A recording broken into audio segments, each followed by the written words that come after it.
भागवत संगत नो विशाल से आकर्षण यो बोले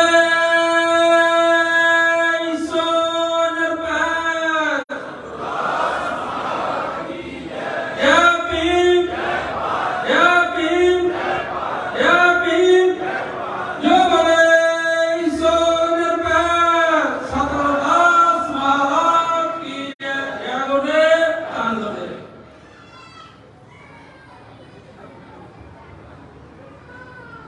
जो बोले सो नहीं पाए महाराज की जय। जय गुरुदेव, जय भीम, जय भारत, नमो बुद्धाय। सबसे पहले आज की मेरी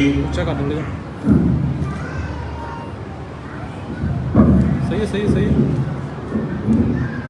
है मेरी वाणी को शुरुआत करने से पहले मैं सदगुरु रविदास महाराज जी के चरणों में नमन अर्पण करता हूँ। महर्षि वाल्मीकि जी के चरणों में नमन अर्पण करता हूँ। बाबा साहब अम्बेडकर जी के चरणों में नमन अर्पण करता हूँ। श्री गुरु रविदास सभा की सभी प्रबंधक कमेटी, चेयरमैन, प्रेसिडेंट, सेक्रेटरी सभी को दिल से धन्यवाद देता हूँ। और आप सभी साथ संगत, प्यारी संगत यहाँ पर उपस्थित है, सभी को मैं नमन अर्पण करता हूँ। उम्मीद करता हूँ कि मेरी हिंदी आप लोगों को समझ में आई आ रही है। आप सभी लोग हिंदी समझ पा रहे। मैं पंजाबी तो पूरी समझ लेता हूँ, लेकिन मेरी पंजाबी आप नहीं समझ पाओगे। जब मैं यहाँ पर एंटर कर रहा था तो फूलों की बारिश आप लोगों ने मुझ पर की। मैं हमेशा मेरे पिताजी से एक कंप्लेंट करता था। जब मैं बच्चा उनके साथ जाता था कार्यक्रमों में, तो लोग मुझे ऐसे ही फूल माला पहनाते थे, फूल डालते थे। तो मेरे पिताजी से कहता था कि ये लोग मुझे फूल क्यों पहनाते हैं, ये फूल क्यों डालते हैं?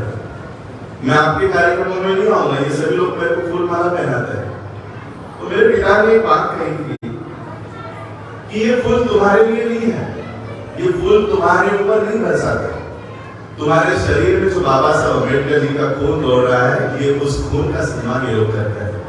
और इसी बात को कबूल करते हुए कि ये सम्मान मेरा नहीं है, ये सम्मान जो मेरे शरीर में बाबा साहब अम्बेडकर जी का खून दौड़ रहा है, उस सम्मान आप लोगों ने यहाँ पर इटली की धरती पर लगभग में 10,000 किलोमीटर तो भी दूर भारत से यहाँ पर हो रहा है।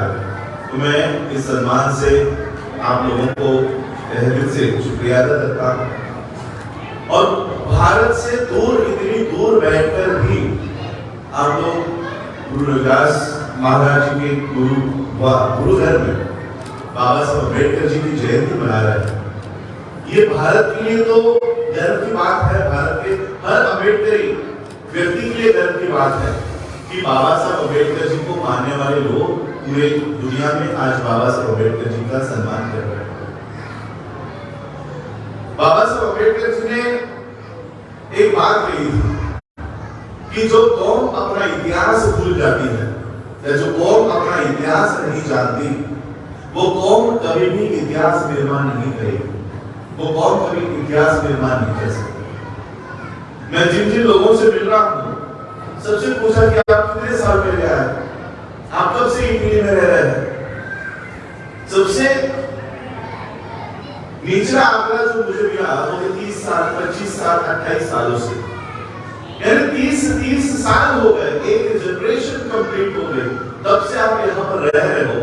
30 साल रहने के बावजूद भी आप अपने इतिहास को नहीं भूले, आप अपने रहबरों को नहीं भूले, गुरु रविदास जी को नहीं भूले, बाबा साहब अम्बेडकर जी को नहीं भूले। सही मायने में आज मेरे सामने वो लोग बैठे हैं जो इस देश में भी नहीं, इस दुनिया में अपना इतिहास निर्माण कर पाएंगे। ऐसे लोग आज मेरे सामने बैठे हैं। क्यों? क्योंकि ये वो लोग हैं जो अपने इतिहास को नहीं भूले, अपने रहबरों को नहीं भूले। आज हम बाबा साहब अम्बेडकर जी के साथ गुरु रविदास महाराज की भी जो जीवनी है, लोगों ने कहा कि बाबा साहब अम्बेडकर जी के जीवनी पर आप बात कीजिए। आप लोग मुझे देखने के लिए, सुनने के लिए इसलिए आए हो कि बाबा साहब के परिवार का कोई बंदा हमारे यहाँ आया है, बाबा साहब के वंश का, बाबा साहब की कुल का खून हमारे यहाँ आया है, तो उसका सम्मान करने, उसको देखने सुनने के लिए आए हो। लेकिन भारत की एक अपनी वंशावली है। वंशावली समझ में आती है सबको? फैमिली ट्री, जैसे हमारी फैमिली ट्री है, बाबा साहब के पिताजी, बाबा साहब के दादाजी, बाबा साहब के परदादा, फिर परदादा से फिर मैं, इस तरह से एक वंशावली हर परिवार की होती है, आपकी भी होती है। उसी तरह से भारत की एक वंशावली है, पूरे देश की एक वंशावली है। भारत में दो ही वंश के लोग भारत में रहते हैं, आज भी है। एक वो वंश जो भारत के लोगों को विभाजित करता है, भारत के लोगों को विभाजित करता है कि ये कुछ लोग ब्राह्मण होंगे, उनको ही पढ़ाई करने का अधिकार होगा, कुछ लोग वैश्य होंगे, वो ही बिजनेस करने का, व्यवसाय करने का अधिकार उनको होगा, कुछ लोग क्षत्रिय होंगे, उनको ही लड़ने का अधिकार होगा, और बाकी के लोग शूद्र होंगे, उनको तीनों वर्गों की गुलामी करने का काम होगा। एक वंश ये फॉलो करता है कि हम भारत के लोगों का विभाजन करेंगे, जाति के आधार पर, धर्म के आधार पर, और गुलाम उनको बनाएंगे। ये एक वंश का विचार है। दूसरा वंश है कि हम इस तरह का विभाजन में विश्वास नहीं करते। ये पूरी मानव जाति एक है, समान है, और हम सभी लोगों के लिए काम करेंगे। ऐसे दो वंश के लोग भारत में रहते हैं। पहले वंश को ब्राह्मणिकल सिस्टम या ब्राह्मण वंश कहते हैं, जो भारत के लोगों का विभाजन करता है। दूसरा वंश, दूसरे विचार, वो चले आए हैं बुद्ध से। वो बुद्ध की विचारधारा से प्रेरित। बुद्ध ने कहा कि नहीं, हम इस देश के लोगों का विभाजन नहीं होने देंगे, हम सभी को एक मानेंगे, इक्वलिटी के लिए लड़ेंगे। बुद्ध के बाद जब उनका महापरिनिर्वाण हो गया, तो इसी विचार को गुरु रविदास महाराज जी ने लोगों में लेकर गए कि ऐसा चाहो राज में जहां मिले सब पर, छोट बड़ सब बसे रहे गुरु रविदास प्रसन्न। इसी विचारधारा को गुरु नानक आगे लेकर गए, इसी विचारधारा को हमारे संत कबीर जी लेकर चले, और इसी विचारधारा को जब बाबा साहब अम्बेडकर जी ने पढ़ाई की, तो इसी विचारधारा को संवैधानिक रूप दे दिया कि जो कोई धर्म के आधार पर, जाति के आधार पर, लिंग के आधार पर, भाषा के आधार पर भेदभाव करेगा, उसे दंड होगा। तो ये है भारत की असली वंशावली, जो बुद्ध से, संत कबीर से, गुरु रविदास जी से, जो बाबा साहब अम्बेडकर जी तक आती है। ये है असली वंशावली, ये असली वंशावली है। और ये कब से चली आ रही है पता है? 2500 सालों से, 2500 सालों से चली आ रही है। मेरी उम्र आज 40 है। इंडिया का, भारत का जो तापमान, जो व्यवस्था, जो क्लाइमेट हमको मिल रहा है, जो सब्जियां हम खा रहे हैं, जो खाना हम खा रहे हैं, और जो व्यवस्था हमको मिली है, 60 साल से ऊपर हमको आयु नहीं मिलने वाली, ज्यादा से ज्यादा 75, 65 इयर्स। तो 65 इयर्स के हम जो लोग हैं, चाहे हम हो, ठंडा साहब हो, हमारे परमजीत जी हो, 65 इयर्स, 70 इयर्स की जिसको आयु मिली है, ऐसे व्यक्ति के पीछे जाने के बजाय 2500 सालों से जो हमारी विचारधारा चली आ रही है, उसके पीछे हम लोगों को जाना जरूरी है। उसके पीछे हम लोगों को जाना। आज बाबा साहब अम्बेडकर जी ने बेगमपुरा, जिसकी बात गुरु रविदास जी ने की है, भारत में पता है बेगमपुरा को किसने, इस बेगमपुरा को गुरु रविदास जी के बाद लागू करने का सपना या लागू करने की पहल किसने की पता है? बाबा साहब अम्बेडकर जब 1930, 31 और 32 में राउंड टेबल कॉन्फ्रेंस के लिए आमंत्रित किए गए, तब बाबा साहब अम्बेडकर जी ने राउंड टेबल कॉन्फ्रेंस में लंदन में अंग्रेजों के सामने ये दावा किया कि हम हिंदू नहीं हैं, हम सिख नहीं हैं, हम क्रिश्चियन नहीं हैं, और हम मुसलमान भी नहीं हैं, और इसलिए हमें अलग पहचान होने की जरूरत है, क्योंकि हम इन लोगों में नहीं आते। गांधी हमें हरिजन कहता है। हरिजन की डेफिनेशन गांधी के हिसाब से ये थी कि विष्णु की नाजायज औलाद है। बाबा साहब हम लोग आउटकास्ट है, डिप्रेस्ड मासेस है, और इसलिए हम लोगों को अलग से अधिकार होने चाहिए। और वो कौन से अधिकार होने चाहिए? हमारे खुद की स्कूल होनी चाहिए, हमारे खुद के कॉलेज होने चाहिए, हमारे खुद के शहर होने चाहिए, हमारे खुद के अस्पताल होने चाहिए, सारी व्यवस्था हमारी खुद की होनी चाहिए। हमें किसी के भी दया के ऊपर जीने की जरूरत नहीं है। हमें हिंदुओं के दया के ऊपर, आश्रय के ऊपर, मुसलमानों के आश्रय के ऊपर, उनके दान धर्म के ऊपर जीने हमको नहीं जीना है। हमें अपना खुद की व्यवस्था दीजिए। और ये अंग्रेजों ने बाबा साहब अम्बेडकर जी का कहना कबूल किया और बाबा साहब अम्बेडकर जी को कॉमनवेल्थ अवार्ड ये दे दिया। कॉमनवेल्थ अवार्ड में क्या था? कॉमनवेल्थ अवार्ड में सेपरेट सेटलमेंट की बात की गई है। सेपरेट सेटलमेंट का अर्थ क्या है? कि हमारी शिक्षा की व्यवस्था हिंदुओं के द्वारा नहीं की जाएगी। हमारी शिक्षा, हमारी पढ़ाई की व्यवस्था हम खुद करेंगे।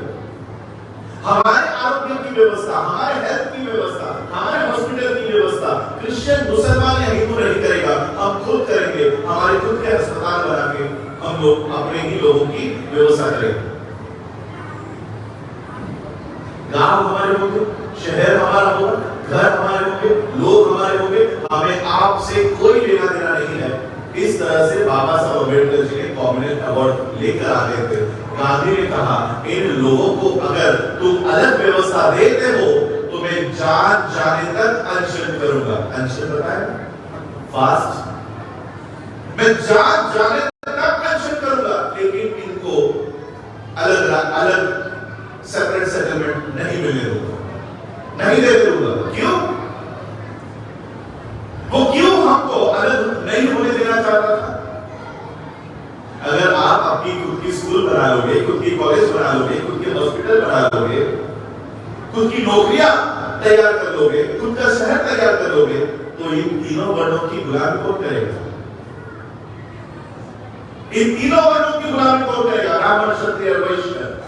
इन तीनों को इनकी गुलामी, वर्णों की गुलामी करने के लिए गांधी ने कहा, मैं जान दे दूंगा लेकिन इनको अधिकार नहीं दूंगा। पता है बाबा साहब ने उस समय क्या कहा जब गांधी अनशन पे बैठ गए? और बाबा साहब से ये कहा गया कि बाबा साहब, जो भी अधिकार तुम तुम्हारे लोगों के लिए लाए हो वो वापस दे दो, वापस दे दो। बाबा साहब ने कहा कि सामने के खंबे के ऊपर मुझे लटका कर गोली भी मार दो, तब भी मेरे लोगों के अधिकार में वापस नहीं होगा, तभी मेरे लोगों के अधिकार में वापस नहीं होगा। फिर गांधी ने अपने हिंसक रूप वहां पर दिखाया, अपने लोगों से इनकी सारी बस्तियों को चलाना शुरू किया, औरतों के ऊपर बलात्कार शुरू किए, बच्चों को मारना पीटना शुरू किया। और ये सब करने के बाद जब बाबा साहब के पास ही गए और बाबा साहब से कहा कि बाबा साहब, जो अधिकार तुम तुम्हारे लोगों के लिए लाए हो वो जिंदा ही नहीं बचे तो किसको दोगे? वो जिंदा ही नहीं बचे तो किसको दोगे? और अंत में बाबा साहब अम्बेडकर जी को हमारे लोगों की जान ना जाए, हमारे औरतों के ऊपर बलात्कार ना हो, इसलिए बाबा साहब को अधिकार वापस देने पड़े। वो अधिकार जो हमारे हाथ से गए हैं वो आज तक हमारे हाथ में नहीं है। ये कॉमनवेल्थ अवार्ड, सेपरेट सेटलमेंट, दूसरा तीसरा कुछ नहीं है। जो गुरु रविदास जी ने बेगमपुरा का कॉन्सेप्ट, बेगमपुरा का संकल्प किया था, वही बेगमपुरा बाबा साहब ने भारत में बना दिया था। लेकिन ब्राह्मणिकल सिस्टम को आज में हमें देने की तैयार नहीं। आज भी 2023 में भी ये बाबा साहब तो 1930, 31, 32 में लड़े थे, वो आज भी हमें अलग व्यवस्था देने को तैयार नहीं। संविधान के माध्यम से बाबा साहब ने फिर से वो बेगमपुरा भारत में बनाने की कोशिश की। संविधान ऐसा तैयार किया बाबा साहब ने। कुछ लोग कहते हैं कि बाबा साहब अम्बेडकर जी ने भारत का जो संविधान है और उसके प्रियम्बल में जो वर्ड्स है कि हमें क्या करना है, इक्विटी, भारत में क्या स्थापित करना है, समानता स्थापित करनी है, भाईचारा स्थापित करना है, सबको न्याय देना, इक्विटी, जस्टिस, लिबर्टी, फ्रैटर्निटी। बहुत लोग कहते हैं कि बाबा साहब अम्बेडकर जी ने ये शब्द जो है ये फ्रेंच रिवॉल्यूशन से ली है, फ्रांस से ली है। ये बात बाबा साहब से भी कही गई कि आपने ये जो शब्द है समानता, न्याय, भाईचारा, ये फ्रांस से लिया। बाबा साहब ने कहा मूर्ख है वो लोग जो मुझ पर ये आरोप करते हैं कि मैंने ये शब्द, ये तत्व फ्रेंच से लिया है। मैंने ये शब्द भारत का संविधान फ्रांस से नहीं, अपने महापुरुषों के इतिहास से लिया, अपने महापुरुषों के इतिहास से लिया। बाबा साहब अम्बेडकर जी ने अपने जीवन में 3 ही लोगों को अपना गुरु माना, संत कबीर, धर्मवीर बुद्ध और महात्मा फुले। संत कबीर और गुरु रविदास जी ये कंटेम्पररी थे, एक ही जमाने के। बाबा साहब अम्बेडकर जी के पिताजी ये कबीरपंथी थे। घर में कबीर के दोहे और घर में कबीर का वातावरण ही, उसमें ही बाबा साहब अम्बेडकर पले बड़े। बाबा साहब अम्बेडकर जी ने अपने जीवन की जो किताब लिखी, Who were untouchables and how they become untouchable, अछूत पहले कौन थे और वो अछूत कैसे बने, ये किताब बाबा साहब अम्बेडकर जी ने गुरु रविदास जी को समर्पित की है। जब बाबा साहब अम्बेडकर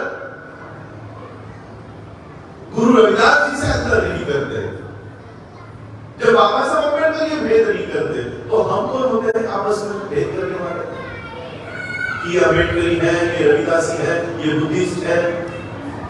हम क्यों आपस में एक दूसरे को अलग अलग करके देख रहे हैं?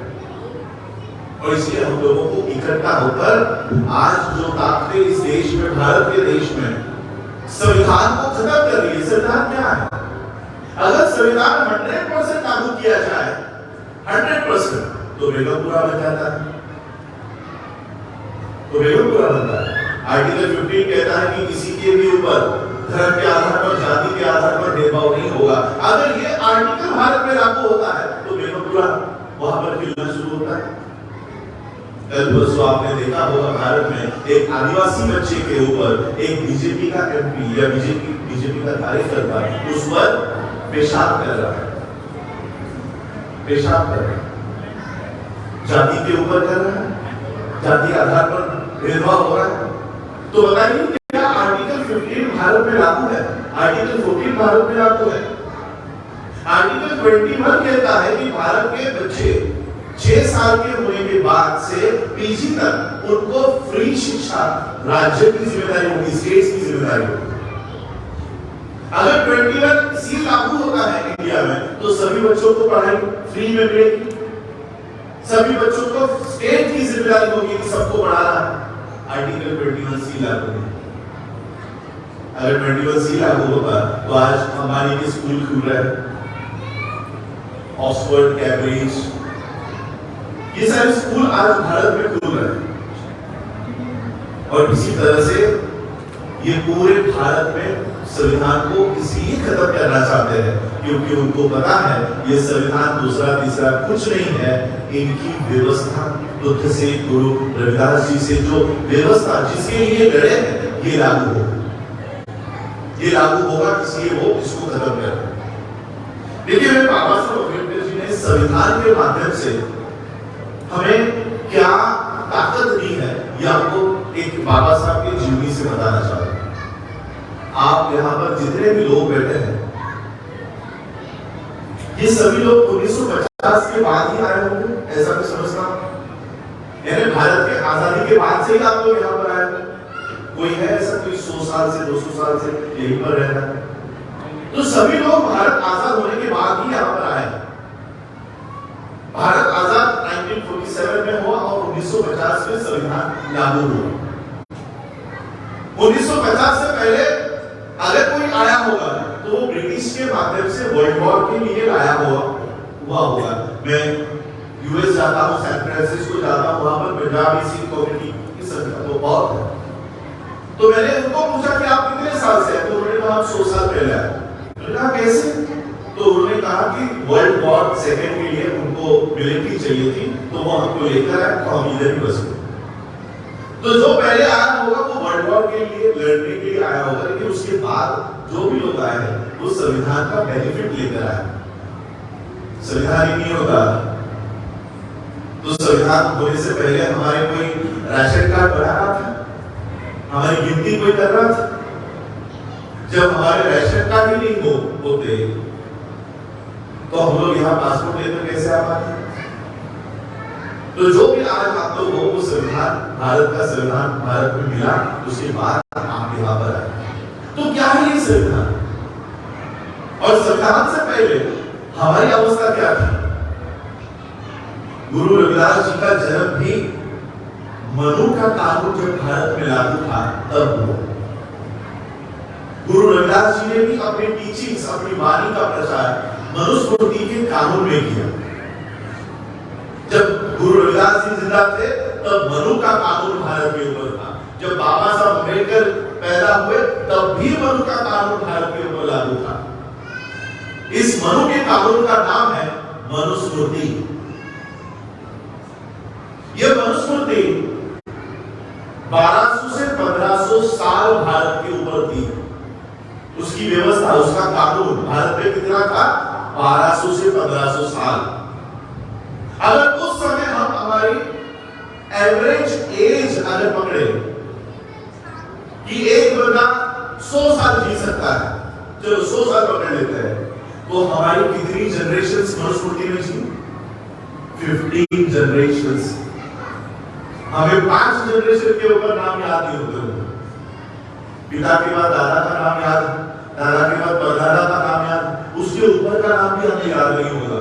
हमारी ऐसी 15 पीढ़ियां मनुस्मृति के कानून में जी रही थी। मनुस्मृति के कानून, उसी मनुस्मृति के खिलाफ गुरु रविदास जी ने बगावत की कि हम तुम्हारे ऐसे विभाजन को नहीं मानते, हम ऐसा देश बनाएंगे, ऐसा समाज बनाएंगे जहां पर सभी लोग इकट्ठा बैठे हैं। ऊंच नीच की व्यवस्था हम नहीं मानते। उसी व्यवस्था के खिलाफ गुरु रविदास जी ने अपनी वाणी का प्रचार किया, अमृत वाणी का प्रचार किया। तब बाबा साहब जब पैदा हुए तभी मनुस्मृति लागू थी, जब पढ़ाई कर रहे थे तभी मनुस्मृति लागू थी। मनुस्मृति के हिसाब से शूद्र और अति शूद्रों को पढ़ने का अधिकार नहीं है, फिर बाबा साहब को पढ़ने का अधिकार कैसे?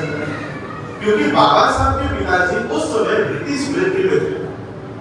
ब्रिटिश मिलिट्री में होने की वजह से ब्रिटिशरों का एक कानून था कि हर सैनिक के बच्चों को कंपलसरी स्कूल में डालना ही होगा, अगर नहीं डालोगे तो पगार में से पैसे कटोगे।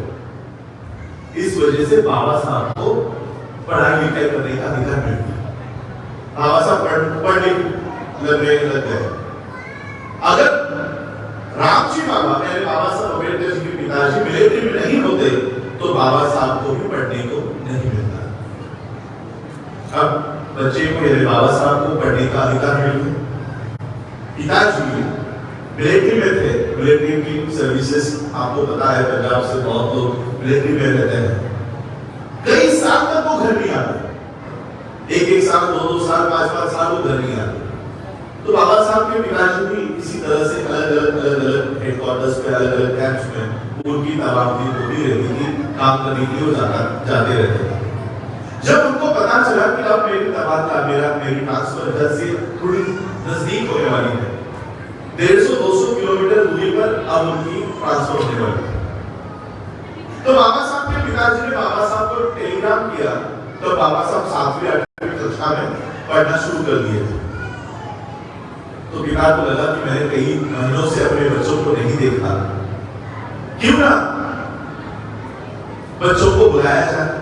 मैं तो घर नहीं जा सकता, बच्चे थोड़े बड़े हो गए, तो वो तो आ सकते हैं। तो बाबा साहब के पिता ने टेलीग्राम किया कि आपकी स्कूल की अगर छुट्टियां लग गई हो तो मुझे मिलने के लिए आ जाना, मुझे मिलने के लिए ये ट्रेन पकड़ना, इस प्लेटफॉर्म पे, इस स्टेशन पे उतरना, मैं किसी ना किसी को तुम्हें लेने के लिए भेज दूंगा।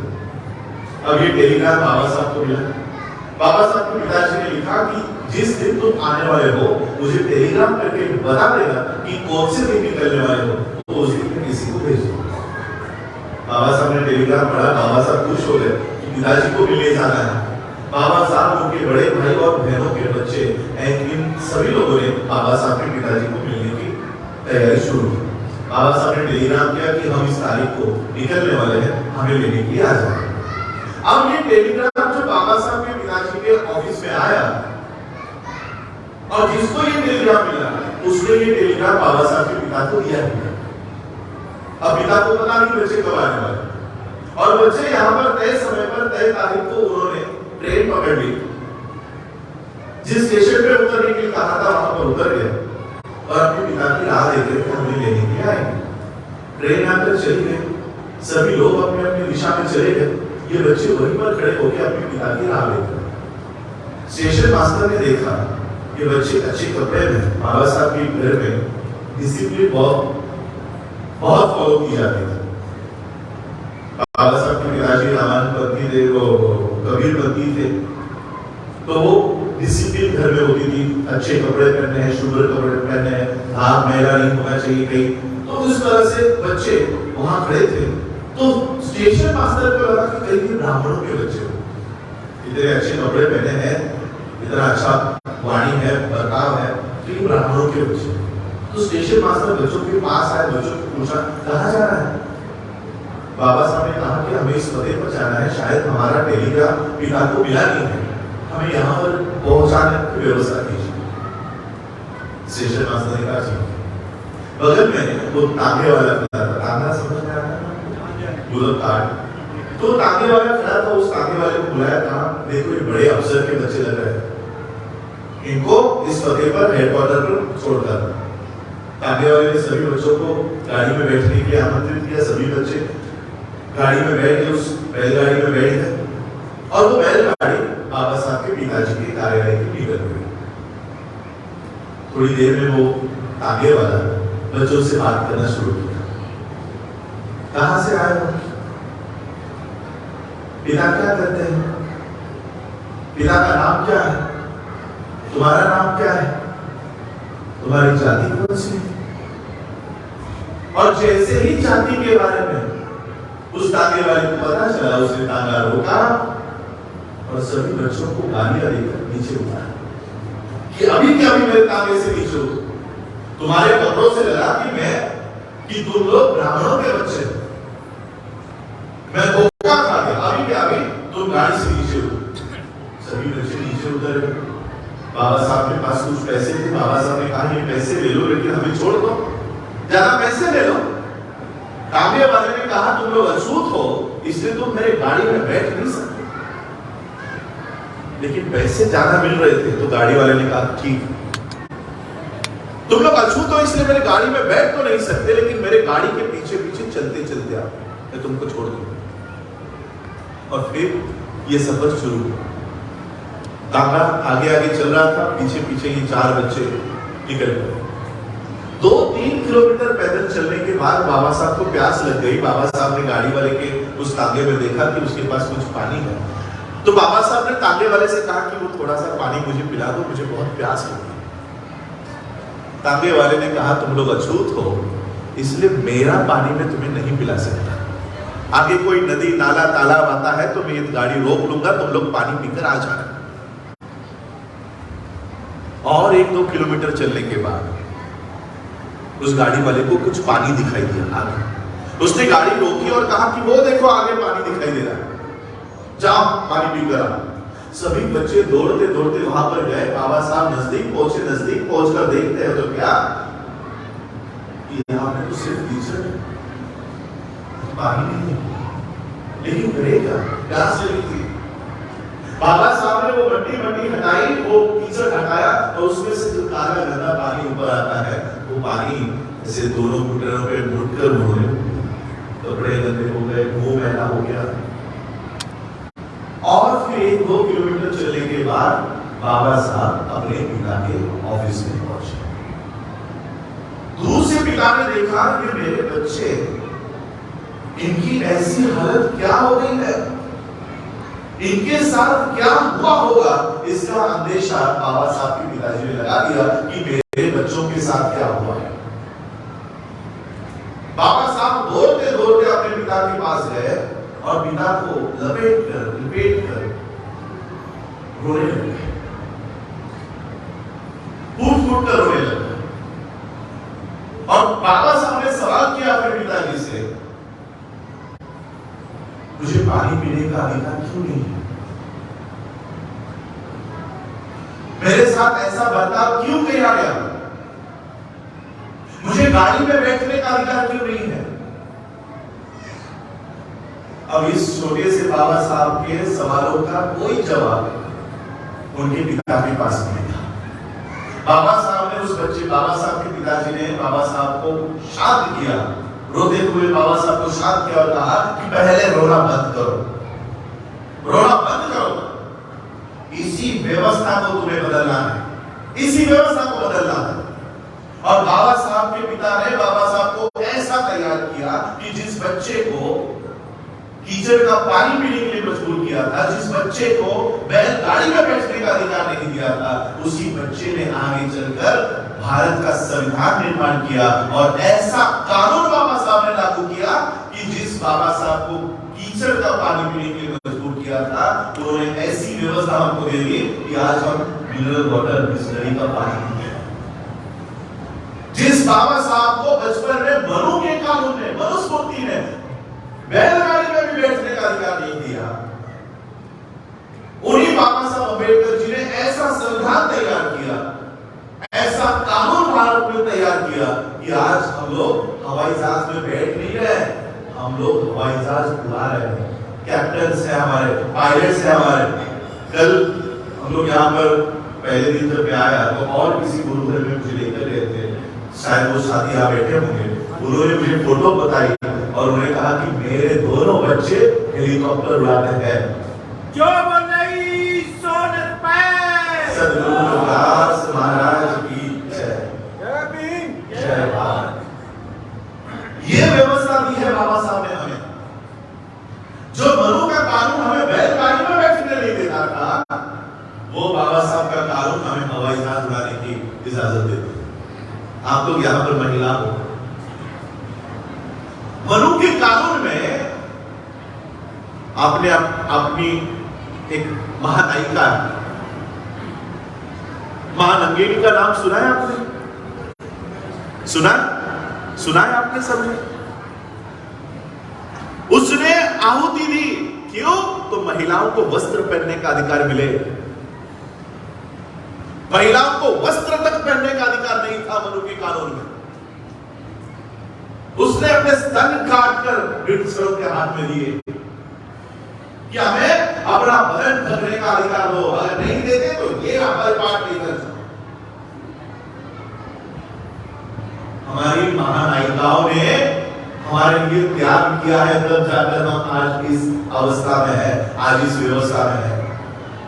एक रात में हम इस व्यवस्था में नहीं आए हैं। आप लोग इटली में यहाँ पर गुरु घर तैयार करके यहाँ बैठ सको, इसलिए कई महापुरुषों ने पत्थर खाए हैं, गोबर के मार सहन किए हैं आपके महापुरुषों ने। इसलिए मैंने कहा कि जो कौम इतिहास भूलती है वो इतिहास निर्माण नहीं कर पाएगी, और आप वो लोग जो अपना इतिहास आज तक कायम रखे हुए। मनु के कानून में पांचाली का नाम सुना है आपने? द्रौपदी के नाम से जानी जाती थी। उस द्रौपदी का भर सभा में चीरहरण किया गया था।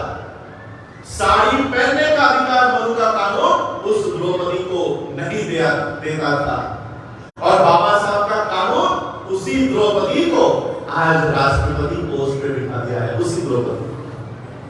लेकिन वो द्रौपदी बाबा साहब को नतमस्तक होने के बजाय शिव मंदिर साफ करते हुए दिखाई देती। शिव मंदिर को कल को आपने देखा, वही द्रौपदी जगन्नाथपुरी के मंदिर के बाहर रखे खा रही।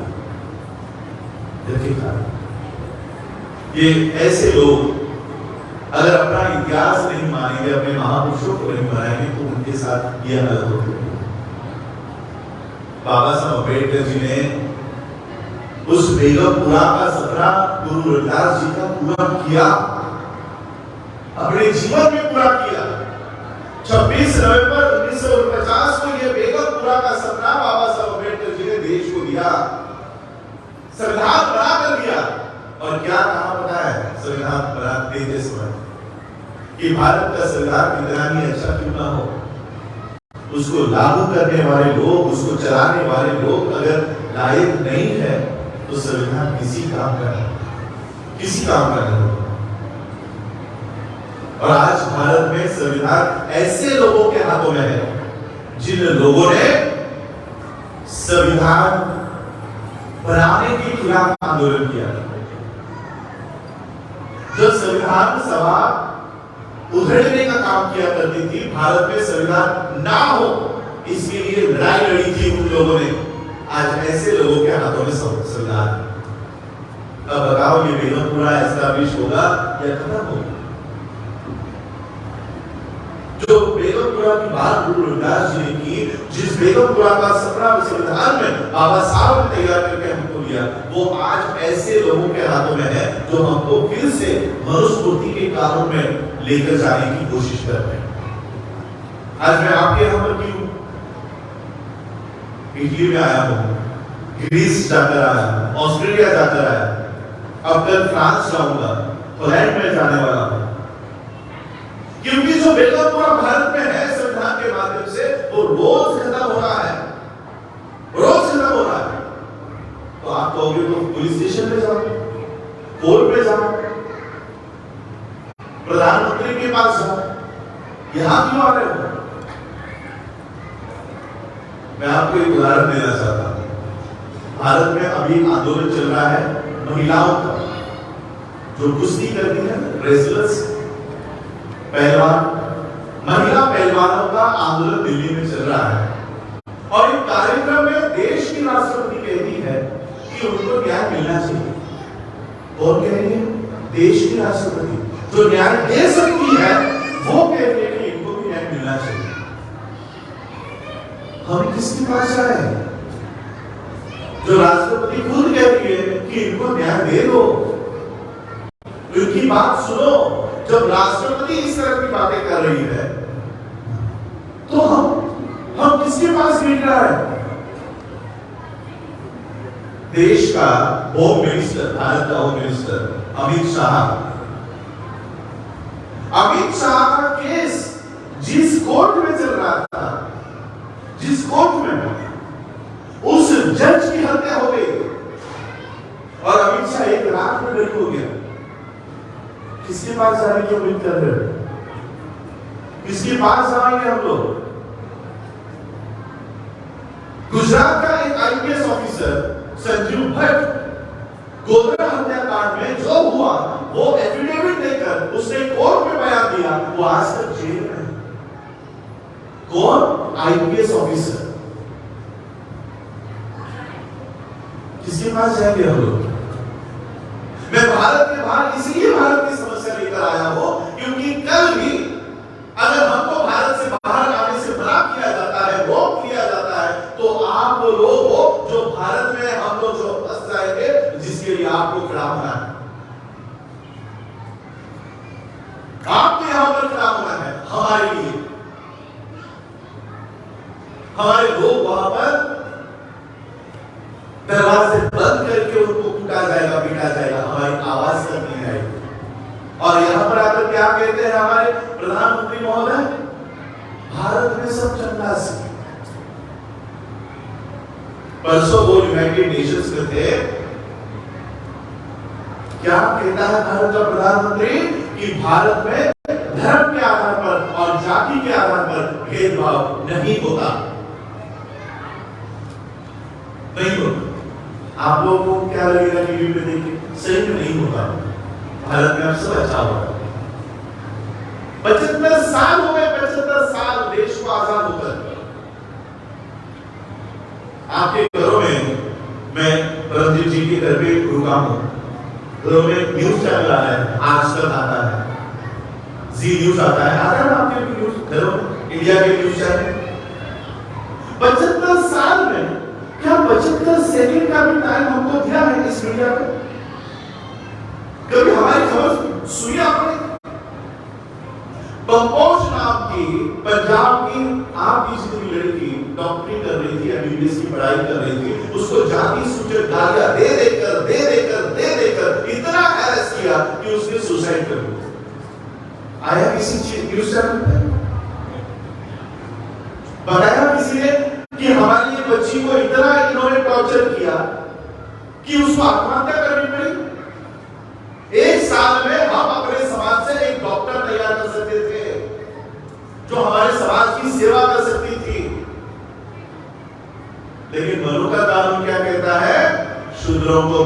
करने का अधिकार नहीं है। इस भारत में हम आगे की ओर चल रहे हैं। We are going to enter in the phase of Manusmriti. हम मनुस्मृति के कानून में प्रवेश करने जा रहे हैं। जिस बेगमपुरा का सपना गुरु रविदास जी ने देखा था, जिस बेगमपुरा को बाबा साहब ने बना दिया था, वो हटाकर हम फिर से मनुस्मृति के कानून में जा रहे हैं। राजस्थान का एक बच्चा, 7वीं 8वीं का बच्चा इसी तरह से स्कूल में बैठा हुआ था, प्यास लग गई, तो उसे क्या पता मैं कौन हूं, मैं ब्राह्मण हूं या शूद्र हूं। उसने पानी चाहिए था, पानी पी लिया घरे से। तो उस ब्राह्मण टीचर ने उसको इतना पीटा कि उसकी मौत हो गई। क्यों? 2023 में भी हमारा बच्चा पानी के घड़े को हाथ लगाने पर मार डाला जाता है। एक बच्चा राजस्थान में एक बार समाज का और एक युवा, उसका गुनाह क्या था पता है? उसने मूंछ रखी थी। मूंछ रखी इसलिए ब्राह्मणी व्यवस्था के इन लोगों को गुस्सा आ गया कि इसने मूंछ कैसे रखी। वो उसके घर पर आकर उसकी हत्या कर दी। मूंछ रखने पर मारा जा रहा है, पानी के घड़े को हाथ लगाने पर मारा जा रहा है। चलो ये तो साधारण से लोग। गुजरात का एक आईपीएस ऑफिसर, उसकी शादी तय हो गई, एक आईएएस लड़की से शादी तय हो गई। वो अपने ही बारात में उसे घोड़ी पर बैठने का अधिकार नहीं। अपने ही शादी में घोड़ी पर बैठने के लिए उसे पुलिस प्रोटेक्शन मंगानी पड़ी। इसे आईपीएस ऑफिसर। हमारी कोई औकात है? हमारी कोई औकात है? और ऐसे नहीं कि हमारी औकात नहीं है, हमारी औकात है। हमारे पास साधन नहीं है, ऐसे नहीं है। हमारे पास साधन है, हमारी औकात है, लेकिन हमारे पास विजन नहीं है, दूरदृष्टि नहीं है। जो दूरदृष्टि गुरु रविदास जी ने रखी थी, जो दूरदृष्टि बाबा साहब की थी, वो आज हमारे पास नहीं है। आने वाले समय में हम कैसे देश में एंटर करने जा रहे हैं, इसका एनालिसिस हम नहीं कर रहे। मुझे बताओ, 75 साल देश के आजादी को हो गए। क्या इस 75 साल में हम अपनी एक स्कूल तो बना पाए? क्या हमारा मीडिया है? क्या भारत में होने वाली, जैसे आज ये काशी टीवी, मैं काशी टीवी के हेडक्वार्टर पे भी जाके आया। आज जिस तरह से काशी टीवी, वो भी देश के बाहर है, क्या ऐसा कोई चैनल जो सैटेलाइट पे रहकर सारे पूरे विश्व में ऐसा देखे भारत में क्या हो रहा है, क्या नहीं हो रहा, क्या ऐसा कोई मीडिया हम खड़ा कर पाए? गोली रंधावा जी, उनके कार्यालय में मैं जब गया तो उन्होंने बताया कि एक दिन का खर्चा चैनल चलाने के लिए कितना है। सारी आमदनी दिन की वो परिवार पूरा काशी टीवी चलाने के लिए लगा रहा है, और हम लोग वहां पर उनकी सहायता में खड़े हुए। हमें अपना खुद का मीडिया तैयार करना चाहिए, खुद की स्कूल तैयार करनी चाहिए, खुद की कॉलेजेस तैयार करनी चाहिए। पपोष नाम की हमारी एमबीबीएस की बच्ची, हमारी लड़की आत्महत्या कर लेती है। पंजाब में मैं उसे पंजाब में ही था जब उसके लिए कैंडल मार्च निकाली जाती थी। क्या कैंडल मार्च निकालने से हम बदला ले सकते हैं? क्या कैंडल मार्च निकालना बदला हो सकता है?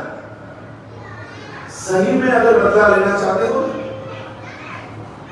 सही में बदला लेना चाहते हो पपोष की हत्या का, डॉक्टर बेबुला की हत्या का, तो ऐसी एजुकेशन इंडस्ट्री, एजुकेशन सोसाइटी खड़ी करो कि हमारे बच्चे अपने ही स्कूल में डॉक्टर बने, अपने ही स्कूल में आईआईटीएस बने, अपने ही स्कूल में आईआईएम करें, किसी के दरवाजे पर ना जाए।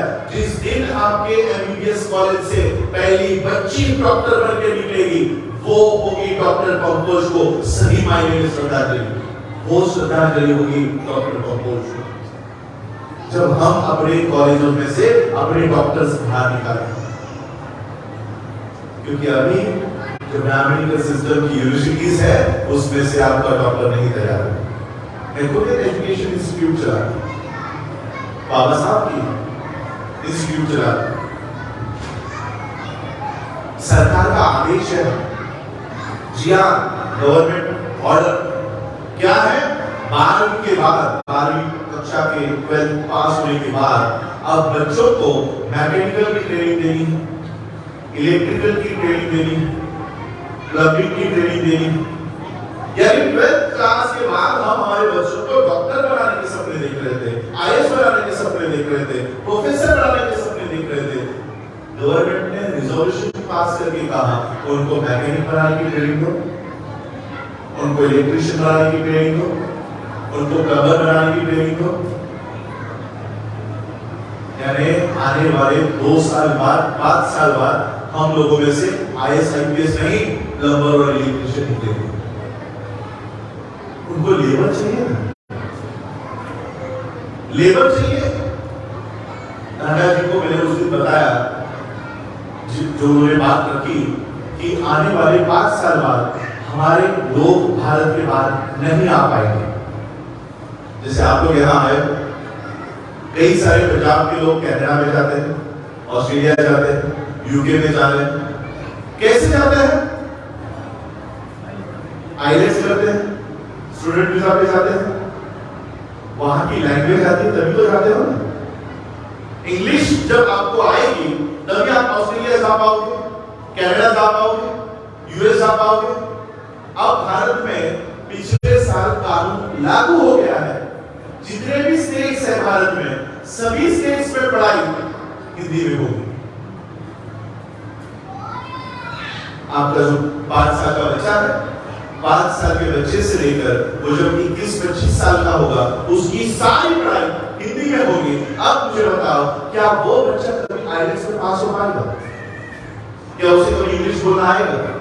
एमबीबीएस की सारी किताबों को अमित शाह ने हिंदी में ऑलरेडी सिलेबस उसका कन्वर्ट करके बच्चों को हिंदी में डॉक्टरी करो। वो बच्चे भारत के बाद कभी नहीं आ पाएंगे। वो इसलिए नहीं आ पाएंगे क्योंकि उनको भारत चलाने के लिए, उनकी गटर साफ करने के लिए हम लोग उनको चाहिए, हमारे लोग चाहिए। ये सारी व्यवस्था आज भारत में हमारे लिए खड़ी है। और हमारी समस्या क्या है? ये सारी समस्या हमारे लिए खड़ी है। हमारी समस्या क्या है? हम आपस में लड़ रहे हैं। ये रविदासी है, ये मोदी है, ये अम्बेडकरी है। ये मैं यूरोप में घूम रहा हूं तो ये मुझे सुनने मिलता है। मैंने कहा ये तो हम बाद में हैं। वर्ण व्यवस्था के आधार पर हम कौन है? सारे के सारे वर्ण व्यवस्था के आधार पर हम कौन है? शूद्र। वो भी बता दो, हम शूद्र भी नहीं है, जो अनशूद्रेबल है। हाँ, ये वर्ण व्यवस्था हमें शूद्र कहती है। असल में भारत में 4, हम लोग भारत में 4 वर्ण कहते हैं, 4 वर्ण। भारत में 4 वर्ण नहीं है, 6 वर्ण है। ब्राह्मण, क्षत्रिय, वैश्य, शूद्र। उसके बाद का वर्ण है जो लोग आप यहां बैठे हो, महिला। तो महिला चाहे ब्राह्मण की हो, क्षत्रिय की हो, वैश्य की हो या शूद्र की हो, किसी भी महिला को रत्ती भर का भी अधिकार नहीं होगा। ये ब्राह्मणिकल सिस्टम मनुस्मृति का कानून कहता है। किसी भी महिला को नहीं होगा, किसी भी वर्ण की होगा, किसी भी वर्ण की महिला को अधिकार नहीं होगा। और इसके बाद का वर्ण है जो लोग इस वर्ण व्यवस्था को नहीं मानते थे, वो लोग इस वर्ण व्यवस्था से बाहर हो गए। उन्होंने कहा हम आपकी शरण में नहीं आएंगे, और फिर ब्राह्मणी व्यवस्था ने उन्हें अनटचेबल्स डिक्लेयर कर दिया। इनसे व्यवहार नहीं करना, इनको गांव में आने नहीं देना, इन्हें पानी छोड़ने नहीं देना, इन्हें कपड़े पहनने का अधिकार नहीं देना। इस तरह से ये लोग जिन्होंने वर्ण व्यवस्था के खिलाफ बगावत की, उन्हें अछूत घोषित कर दिया गया। उन्हें अछूत घोषित कर दिया गया। क्यों? क्योंकि तुम हमारे कंट्रोल में नहीं आ रहे, तुम हमारे कंट्रोल में नहीं आ रहे, इसलिए उनको अछूत घोषित कर दिया, वो हम हैं। इसलिए बाबा साहब अम्बेडकर जी ने Who were untouchables and how we become untouchable ये ग्रंथ लिखकर हमें हमारी पहचान मिला कर दी कि हम पहले के अनटचेबल्स, पहले के जो बुद्धिस्ट थे उन्हीं को अनटचेबल्स करा दिया। और आज हम वो छठे वर्ण के लोग, सभी लोग, 500 वर्ण मेरे सामने बैठा और ये छठा वर्ण बैठा। अब मुझे बताओ, इस छठे वर्ण के लोग बाबा साहब के पीछे गए तो वो बुद्धिस्ट हो गए, गुरु रविदास महाराज जी के टीचिंग्स को फॉलो कर रहे हैं तो वो गुरु रविदास धर्म के लोग हो गए। तो है तो हम एक ही वर्ण के लोग, समस्या तो हम दोनों की एक है। जब हमारी समस्या एक है, जब हमारा दुश्मन एक है, मैं पूछता हूं हमारी लड़ाई अलग है क्यों? जब आपको हमको मारने वाले का हाथ एक है तो लड़ने वाले के हाथ अलग अलग क्यों है? लड़ने वालों के हाथ अलग क्यों है? अगर मारने वाले का हाथ एक है तो लड़ने वाले का हाथ भी एक होना चाहिए। जब तक ये एक नहीं होगा तब तक हम नहीं जीत पाएंगे, नहीं जीत पाएंगे। मुझे पता है ये गुरु है, मुझे उस पर आरोप लगता है कि यह हमारे लोगों को बौद्धिक बनाने के काम करता है। मैं बौद्धिक बनना या बुद्धिस्ट बनना तो बहुत दूर की बात है। पहले हम इंसान को बने, पहले हम इंसान को बने। इसलिए मैं बुद्धा की एक छोटी सी स्टोरी बताना चाहूंगा, आप सबकी इजाजत हो तो बताना चाहूंगा। बुद्धिज्म में एक नियम होता है, जो खाना हम खाते हैं, जैसे हमने आज यहाँ लंगर चुका। बुद्धिज्म में जो मॉन्क्स होते हैं, जो बौद्ध धर्म का प्रचार करने वाले होते हैं, उनको 5 घरों से भिक्षा मांग के भी खाना है डेली, और उस 5 घरों में इक्वलिटी की टीचिंग देनी है, समानता की व्यवस्था उनको सिखानी है। ऐसे उनका प्रचार करने का तरीका हुआ करता था। तो बुद्ध क्या करते थे, आज एक गांव में, फिर उस गांव में, फिर इस गांव में, इस गांव में, ऐसा कंटिन्यूअसली ट्रैवल करते थे। इसलिए तो भारत में समानता लागू हो, इक्विटी लागू हो, जात पात धर्म, इससे हम उठकर अपनी व्यवस्था के ऊपर काम करें। तो बुद्ध ऐसे घूमते घूमते घूमते घूमते चारिका करते करते ऐसे गांव में आकर पहुंचे जहां पर सिर्फ और सिर्फ घर दिखाई दे रहे थे। वहां पर जानवर नहीं दिख रहे थे, इंसान नहीं दिख रहे थे, पेड़ पौधे हरियाली कुछ नहीं दिख रही थी। बुद्ध के साथ जो मॉन्क्स थे उन्होंने बुद्ध से पूछा कि हे बुद्ध, हे तथागत, ये कैसा विचित्र गांव है, यहाँ पर तो कोई जीवन दिखाई नहीं दे रहा, कोई इंसान दिखाई नहीं दे रहा, इस गांव के लोग कहां चले गए? इस गांव में ऐसा क्या हुआ कि यहाँ के कोई लोग दिखाई नहीं दे? तो बुद्ध ने कहा एक काम करो, जाओ जरा हर एक घर में जाकर तहकीकात करो कि यहाँ के लोग कहां चले गए। तो सभी लोग एक एक घरों में गए, बुद्ध भी बगल के घर में गए और सभी ने तहकीकात करना शुरू किया। और घर के अंदर जाने के बाद उन सभी मॉन्क्स ने क्या देखा कि घर के जितने भी लोग हैं वो घर के अंदर मरे पड़े हैं, और पता नहीं कब से मरे पड़े हैं, उनके सिर्फ पिंजर वहां पर है, पता नहीं कब से मरे पड़े थे। और सबने एक विशेष बात नोट की कि सबके पिंजर जो है वो एक गड्ढे के अंदर, एक गड्ढे के अंदर। तो सबको समझ में नहीं आ रहा था, चलो लोग तो मर गए हैं लेकिन गड्ढे के अंदर कैसे? तो सभी लोगों ने ये इंफॉर्मेशन इकट्ठा की और बुद्ध के पास आए और बुद्ध से कहा कि सभी लोग तो घर में मरे, पता नहीं कब से लड़े पड़े और सभी लोग एक गड्ढे के अंदर है, इसका रहस्य हमें बताया।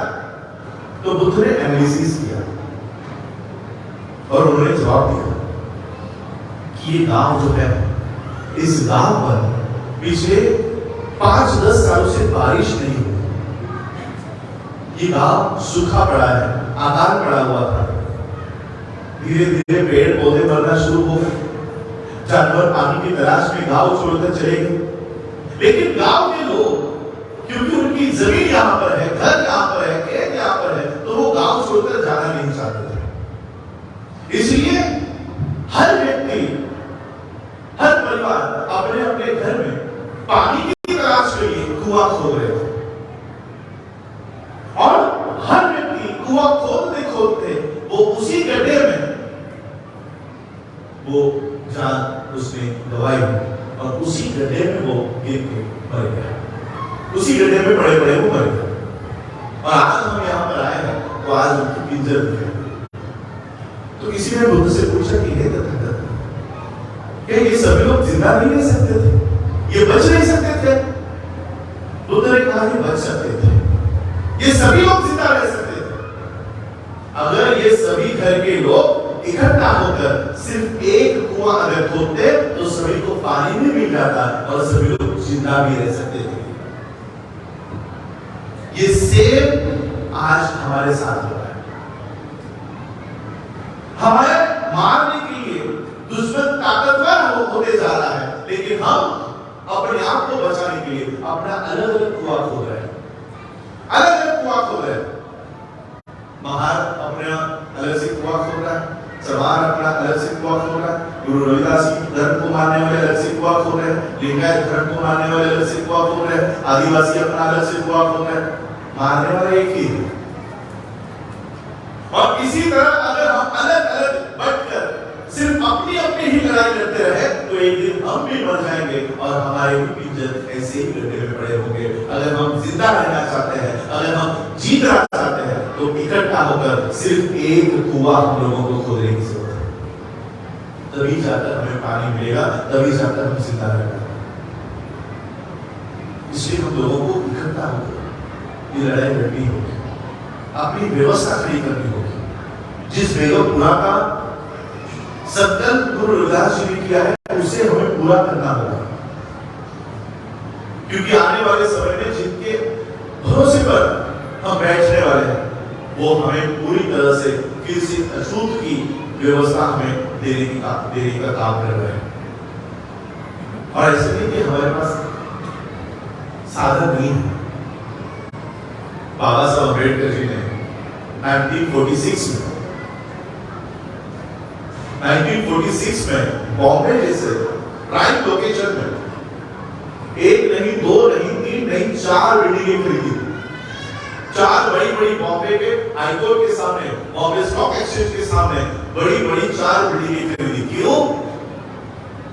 अपने बच्चों के लिए नहीं, मेरे समाज के बच्चे किसी और के दरवाजे पर जाकर पढ़ाई ना करें, इसलिए बाबा साहब ने 4 कॉलेजेस की वहां पर खरीदी। तो जब बाबा साहब अम्बेडकर 1946 में ये कर सकते हैं तो हम आज क्यों नहीं कर पा रहे? आज क्यों नहीं कर रहे? हमें ये व्यवस्था हमें खुद खड़ी करनी होगी। एक तरफ तो हम ये ब्राह्मणिकल सिस्टम को कोस रहे हैं, ब्राह्मणिकल सिस्टम को कोस रहे हैं, और दूसरी तरफ उनको तलवार धार करके उनके हाथ में दे, ये लोग हमें काट। रोज हम हमारे पैसे उनको देते हैं। भारत में जितने भी बैंक है, ये सारी बैंक ब्राह्मणिकल सिस्टम को फाइनेंस करती है। उसमें पैसे कौन रखता है? हम। अडानी को आप लोग गूगल कर लेना, पिछले 6 महीने पहले 1 लाख करोड़ रुपए का कर्जा माफ किया है। सोचो मूल कर्जा कितना होगा। अगर 1 लाख करोड़ माफ हो रहा है तो एक्चुअल लोन कितना है? किसी को नहीं मालूम। अब सारा सवाल पूछता हूं, SBI state bank of India उसका लोन माफ कर रही है, क्या अडानी जैसा इंटरनेशनल बिजनेसमैन एक भारत के गवर्नमेंट बैंक में अपना पैसा रखता होगा? वो अपना पैसा कहां रखता है? Bank of America, Swiss bank, bank of China, वहां पर अडानी के अकाउंट्स है। यानी वो अपना सारा पैसा इन बैंकों में रखता है और लोन कहां से ले रहा है? एसबीआई से, जहां पर पैसे कौन रखता है? किसान, कर्मचारी, लेबर, स्टूडेंट, पेंशनर, हम वो लोग हैं जो एसबीआई में पैसा रखते हैं। हम पैसा रखते हैं, ये पैसा अडानी को दिया जाता है। क्या 75 साल में हम अपनी बैंकिंग का प्लेटफॉर्म नहीं तैयार कर पाए? पैसा रखने के लिए बैंक भी तो होनी चाहिए। क्या 75 साल में हम बैंक नहीं खड़ी कर पाए? मैं अभी किसी ने मुझे कॉन्ग्रेचुलेट किया कि बीएसजी आपकी फाइनेंस में कोई हो गई। मैं आपको मेरी एजुकेशन क्वालिफिकेशन भी बताना चाहूंगा। मेरी मुंबई यूनिवर्सिटी से, बॉम्बे यूनिवर्सिटी से मैं कॉमर्स में ग्रेजुएट हूँ, फर्स्ट क्लास में। उसके बाद मेरा डिप्लोमा हुआ बिजनेस मैनेजमेंट में, मेरा एडवांस डिप्लोमा हुआ मैनेजमेंट में, फिर मेरी एमबीए हुई फाइनेंस में। फाइनेंस में एमबीए होने के बाद मुझे जापान के एक बैंक में असिस्टेंट मैनेजर के पोस्ट पर मेरी अपॉइंटमेंट हुई। और तब फिर मैं ये अपना इतिहास, क्योंकि पढ़ाई होने के बाद जॉब लगने तक के एक 6 महीने का पीरियड मुझे मिला था बीच में। तो मैंने सोचा ये 6 महीने क्या करें, तो चलो बीएससी करते हैं। तो फिर बीएससी मेरे पिता ने कहा कि अगर इतनी पढ़ाई तुमने की है, बीएससी करनी है, तो बाबा साहब के विषय को ठीक है, फाइनेंस से रिलेटेड, इकोनॉमिक्स से रिलेटेड बाबा साहब का बहुत काम है, तो मैं उस विषय के ऊपर चलूंगा। और जब मैंने बाबा साहब को पढ़ना शुरू किया, बाबा साहब का आंदोलन क्या था, बाबा साहब को कैसे तकलीफ दी गई, बाबा साहब ने जो जो करने की कोशिश की, उसके खिलाफ ये ब्राह्मणिकल सिस्टम कैसे खड़ी हो गई, चाहे वो गांधी हो, तिलक हो, नेहरू हो, और आज की ये आरएसएस हो, ये कैसे बाबा साहब को खत्म करने की काम कर रही थी, मूवमेंट को खत्म करने का काम कर रही थी। ये सब पढ़ने के बाद बाबा साहब अपने मरने से 3 या 6 महीने पहले आगरा में बाबा साहब ने भाषण किया। आगरा में बाबा साहब खड़े होकर कहते हैं कि मेरे वजह से इन लोगों को पढ़ाई करने का मौका मिला, मेरे वजह से ये लोग ग्रेजुएट हुए, मेरे वजह से ये लोग आज अच्छी नौकरी कर रहे हैं, मेरे वजह से आज इन लोगों को अच्छी तनख्वाह मिल रही है। लेकिन आज जब मेरा आंदोलन आगे लेकर जाने की बारी आई है, तो ये सभी लोग अपने अपने घरों में बैठे हैं, मेरा आंदोलन चलाने के लिए आगे नहीं आ रहे। आज हम अपने आप को डॉक्टर कह रहे हैं, प्रोफेसर कह रहे हैं, इंजीनियर कह रहे हैं, पायलट कह रहे हैं। बाबा साहब क्या कहकर रहे पता है हमें? बाबा साहब हम पढ़े लिखे लोगों के लिए क्या उपाधि, क्या डेजिग्नेशन, क्या पदवी देकर रहे पता है? बाबा साहब कहते हैं इन पढ़े लिखे लोगों ने मुझे धोखा दिया, मुझे धोखा दिया। क्यों? क्योंकि मैंने पढ़ने लिखने के इसलिए कहा था कि अपने समाज में जाओ और अपनी व्यवस्था खड़ी करो। ये अपने पढ़ाई लिखाई का इस्तेमाल ब्राह्मणी सिस्टम को बढ़ाने के लिए कर रहे हैं, धोखेबाज है ये लोग। और तब मैंने वो किताब बंद की और मैंने सोचा कि आज अगर मैं ये नौकरी कर लेता, पता नहीं कौन से देश में जाऊंगा, उसकी बैंक खड़ा करूंगा। बाबा साहब ने मुझे पढ़ना, पढ़ाया, लिखाया और मैं किसी और की व्यवस्था को, अपना शिक्षा, अपनी बुद्धि, अपना शरीर, उसको खड़ा करने के लिए लगा। बैंक का अपॉइंटमेंट लेटर मेरे पास आया, तब मैंने कहा कि अब मुझे नौकरी नहीं करनी। मैं मेरे पढ़ाई का इस्तेमाल किसी एक बैंक के मैनेजमेंट के लिए नहीं करूंगा।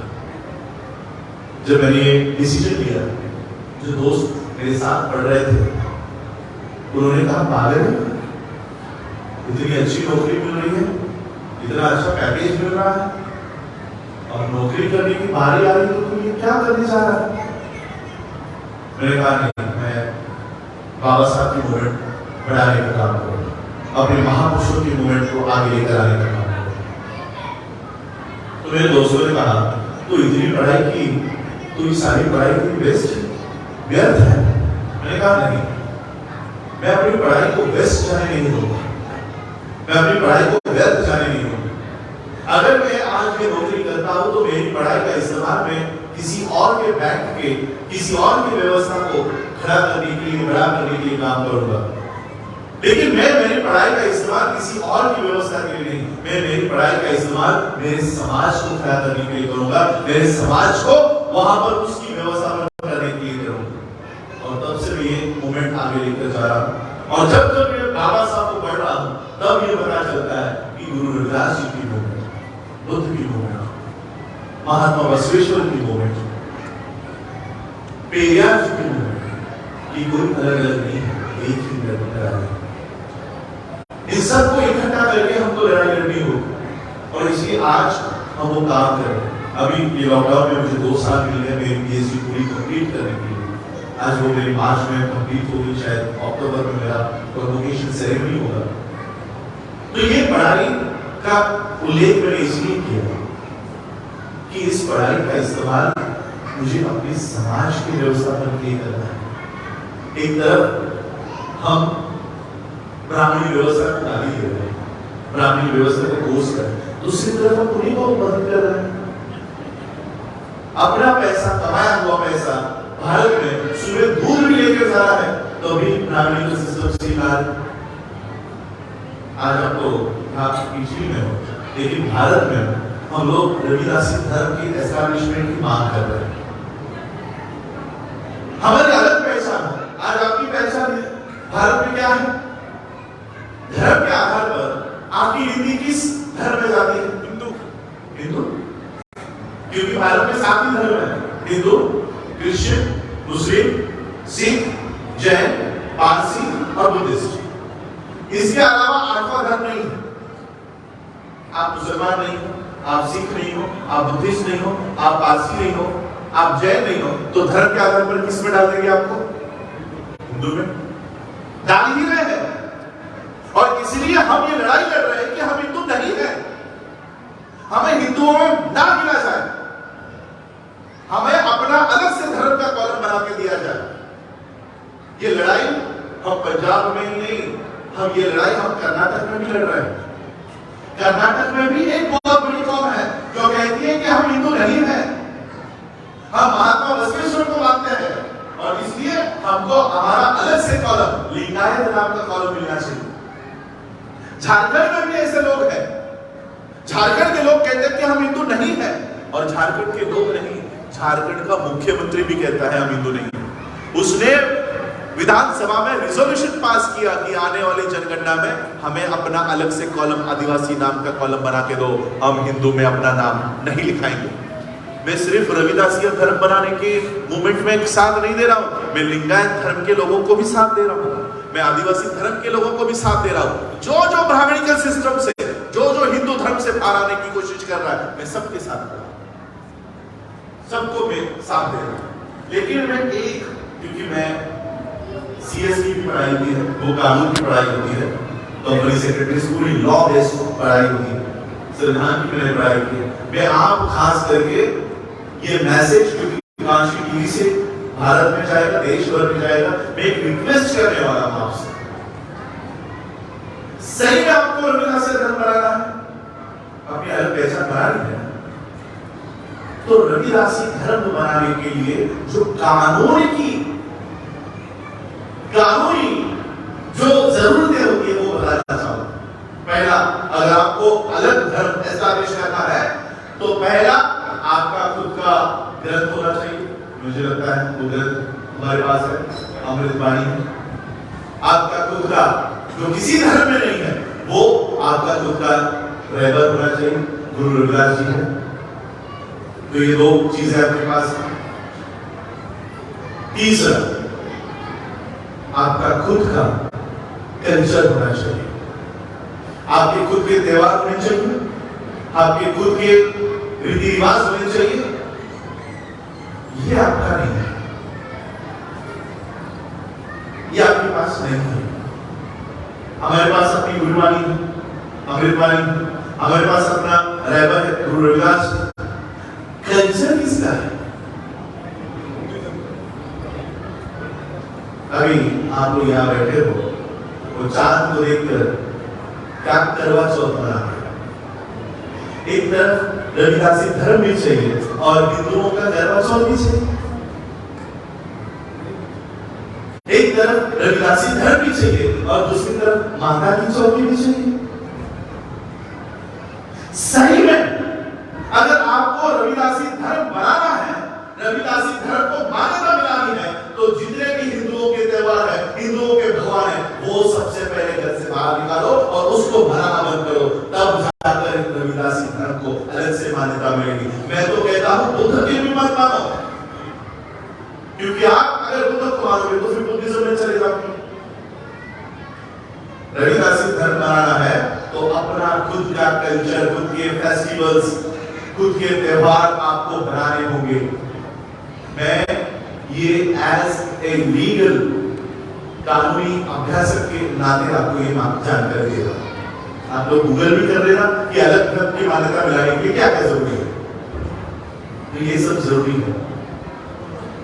तो सबसे पहले तो ये करवा चौथ और ये सारे जो पाखंड, एक तरफ चांद को मामा भी कहते हो और चांद में पति भी देखते हो। ये कैसा हिंदुइज्म का कल्चर हमारे हाथ में ले लिया है।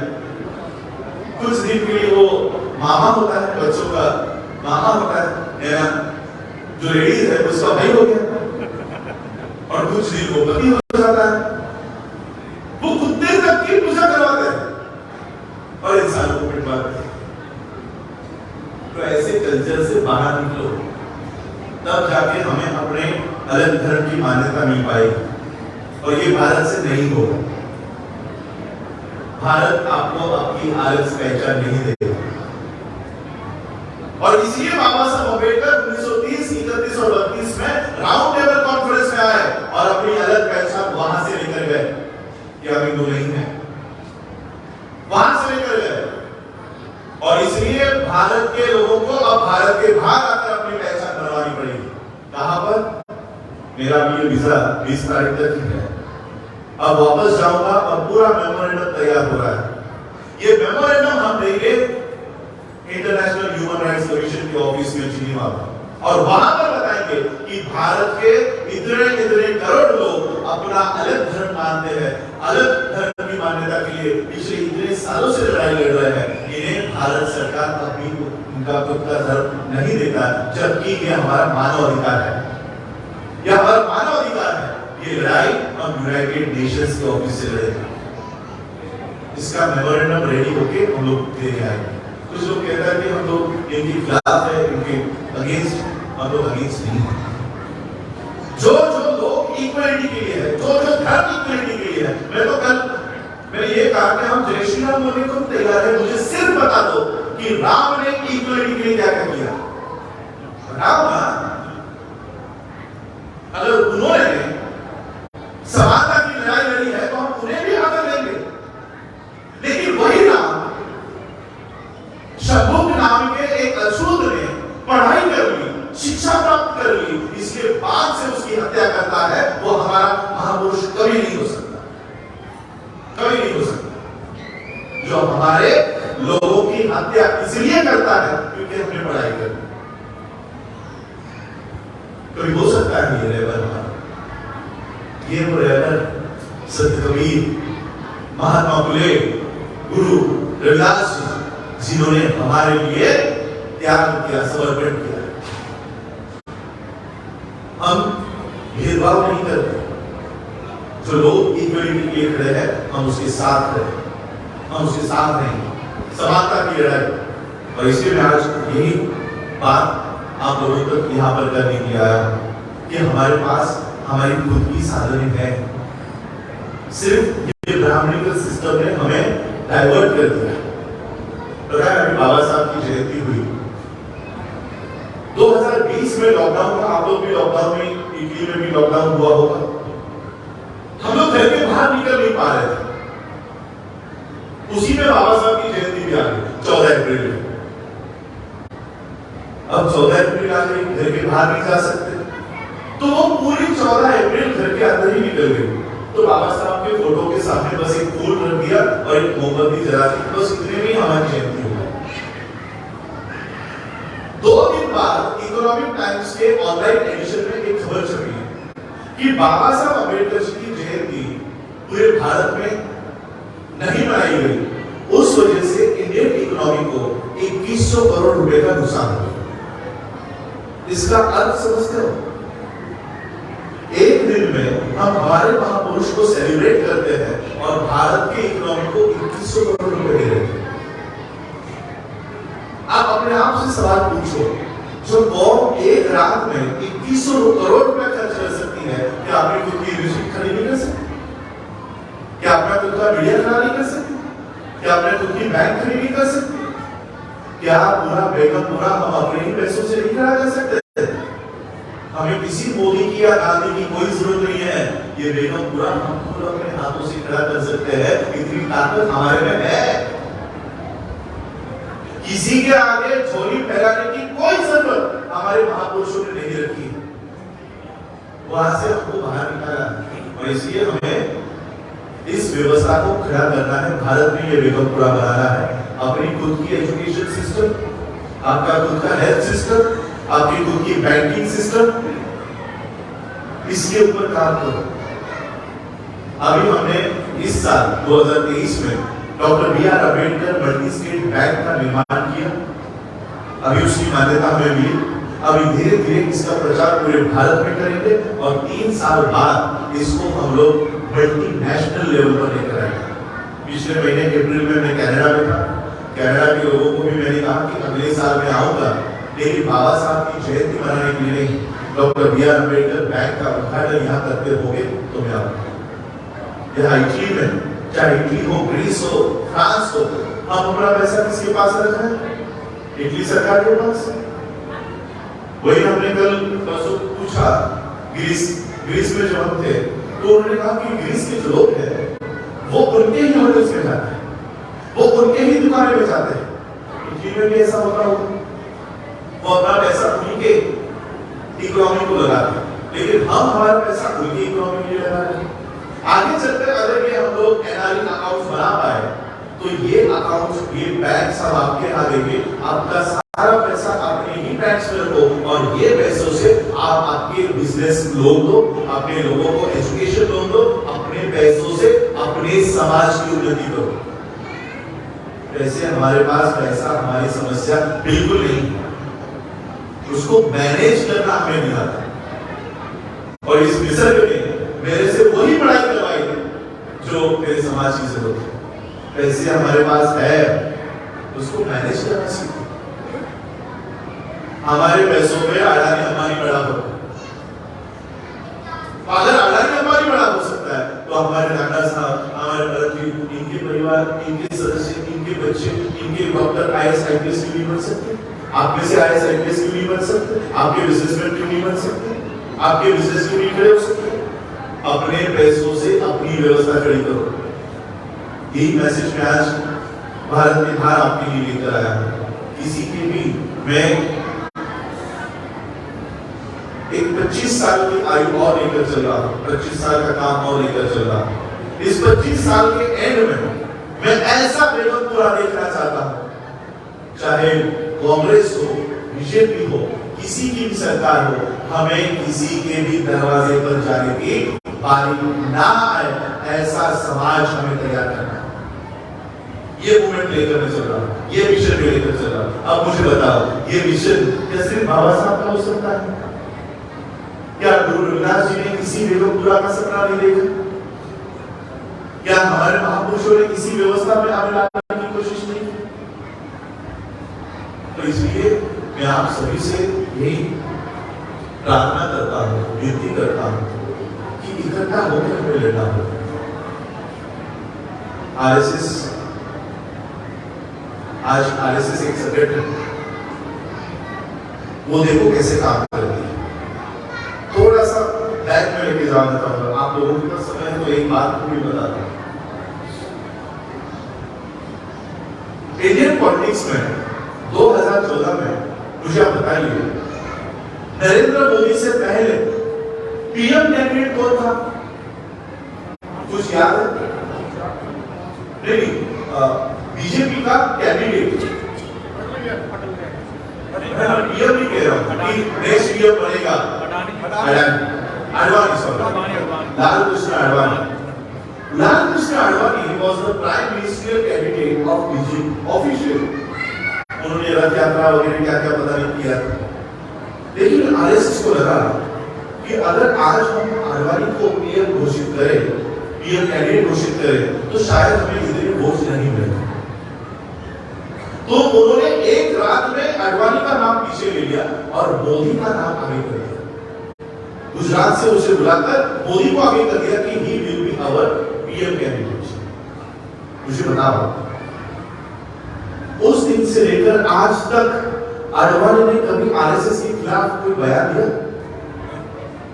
आडवाणी ने कोई नई पार्टी बनाई, बीजेपी ब्रैकेट आडवाणी?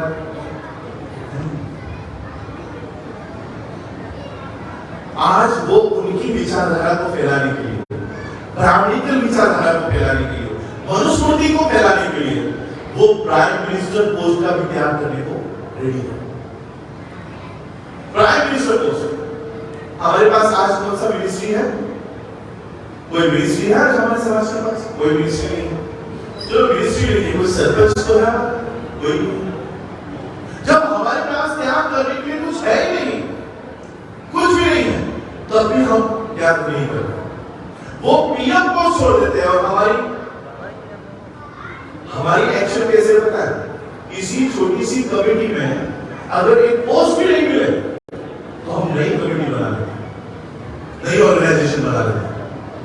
क्यों? वहां पर मेरा सम्मान नहीं किया गया, मेरा नाम नहीं लिया गया, मुझे बैठने के लिए कुर्सी नहीं मिली, तो नया संगठन। और नया संगठन बनाने के बाद में हम क्या करते हैं? जिस संगठन से हम बाहर आए उसको गाली देने का काम करते हैं, उसको गाली देने का काम। लड़ाई हमारी कैसे ऑर्गेनाइजेशन से है? जो पीएम पोस्ट भी छोड़ने को तैयार है, ऐसे ऑर्गेनाइजेशन से हमारी लड़ाई। और हम लोग क्या कर रहे हैं? छोटे छोटे पोस्ट के लिए अलग अलग संगठन बनाए जा रहे हैं। ये काम हमें बंद करना होगा, ये काम बंद करना होगा। इकट्ठा होकर विचारधारा की लड़ाई के लिए इकट्ठा होना होगा। एक हम अगर नीचे बैठकर भी हमको काम करने की बारी आई, तब भी वो करने की तैयारी हमारी होनी चाहिए। हमारे दिमाग में हमारे नाम चमकाना नहीं, हमारी विचारधारा हमारे दिमाग में होनी चाहिए, हमारे दिमाग में होनी चाहिए। और इसलिए ये अपेक्षा आशा करता हूं इस आरएसएस से हमको लड़ना है। वो किस तरह से काम कर रहे हैं और हम किस तरह से काम कर रहे हैं। उनका एक ऑर्गेनाइजेशन आरएसएस पूरे देश भर में काबिज है। हमारे 1 लाख ऑर्गेनाइजेशन अम्बेडकर नाम से, पूरे भारत में अम्बेडकर नाम लेकर हमने 1 लाख ऑर्गेनाइजेशन से ज्यादा बनाए। गुरु रविदास जी के नाम से अलग, महर्षि वाल्मीकि जी के नाम से अलग, कबीर के नाम से अलग, फुले के नाम से अलग, ऐसे 10 लाख ऑर्गेनाइजेशन हमने बनाए। 10 लाख ऑर्गेनाइजेशन में हम बटे हुए हैं और एक ऑर्गेनाइजेशन हम पे राज कर। इसलिए ऑर्गेनाइज, जो बाबा साहब ने हमें कहा था कि हमें संगठित होना चाहिए, वो संगठित होने की लड़ाई हम लोगों को लड़नी होगी। मैं अंत में यही कहूंगा कि बाबा साहब अम्बेडकर हमें एक ऐसी व्यवस्था देकर गए जिस वजह से एक अच्छे बेगमपुरा में हम आ पा रहे हैं। हमारे लोग लंदन में है, ऑस्ट्रेलिया में है, कनाडा में है, यूएस में है। जाते जाते बाबा साहब की संविधान की एक बात रखकर मैं अपनी वाणी को विराम दूंगा। बाबा साहब अम्बेडकर जी ने जब इस देश को, भारत को संविधान दिया, संविधान देने के बाद वो अपने घर गए।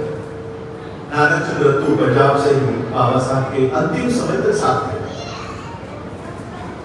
नानक चंद्र रत्तू ने देखा कि बाबा साहब कुर्सी पर, अपने कुर्सी पर बैठे हैं, आंखें बंद की।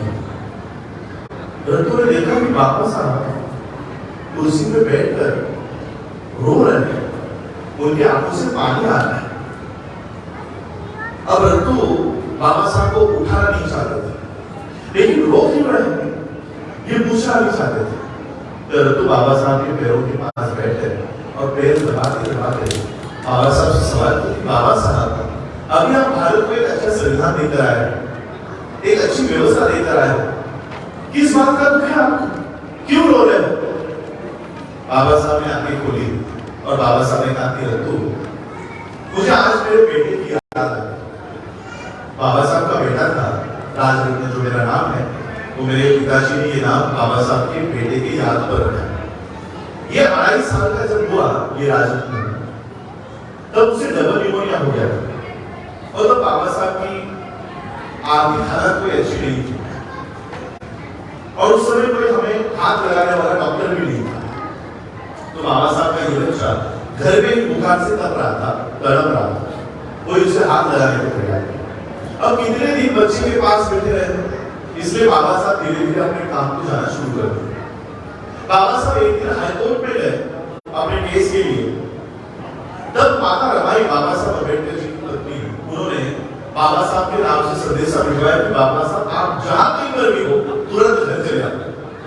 बाबा साहब को पता चल गया कि मेरा बच्चा घर में बुखार से तब रहा है, जरूर उसके साथ कुछ हुआ हो। इसलिए बाबा साहब अपना सारा काम छोड़कर बाबा साहब अपने घर के लिए दौड़ पड़े, घर में आए और भागते भागते उन्होंने अपने बच्चे को गोद में ले लिया।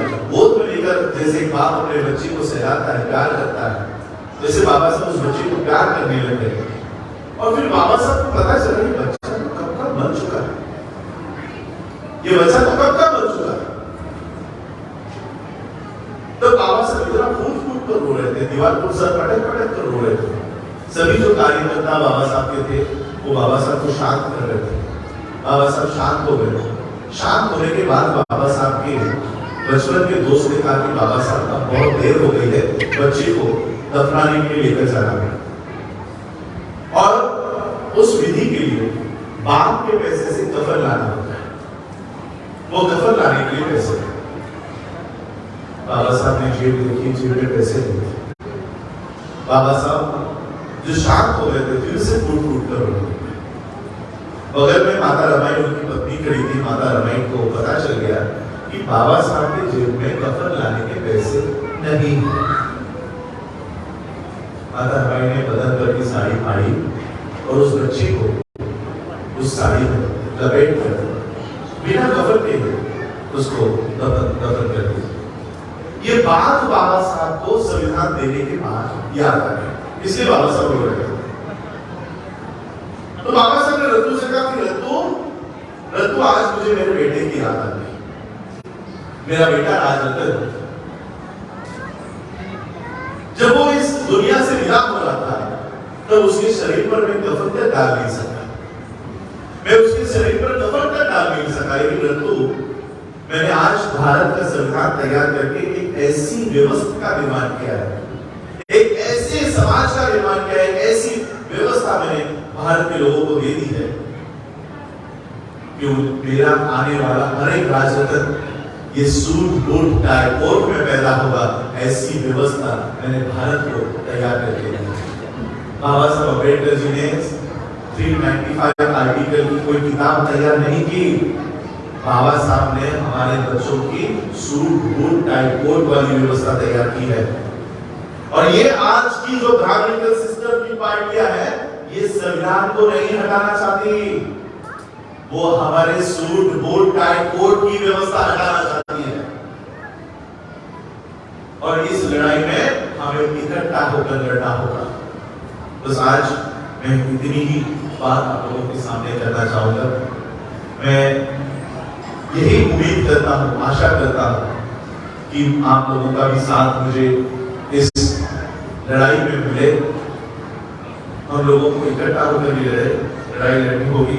यही कामना मैं आज गुरु घर में करता हूँ, गुरु रविदास जी के चरणों में यही प्रार्थना करता हूँ कि जो बेगमपुरा का सपना गुरु रविदास जी ने देखा था वो हम अपने जीवन में उसको निर्माण करने का काम हमारे हाथ से हो।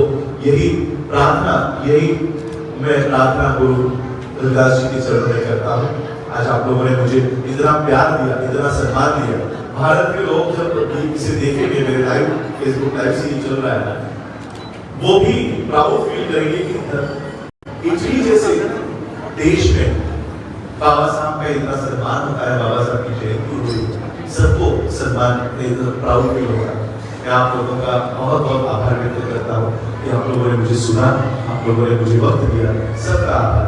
मैं फिर से एक बार गुरु रविदास जी के चरणों में नमन अर्पण करता हूँ। जो बोले सो निर्भय, सद्गुरु रविदास महाराज की जय।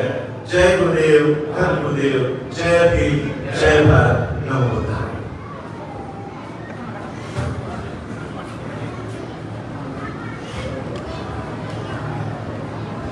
So, Guru Pyari Sasang ji, एसन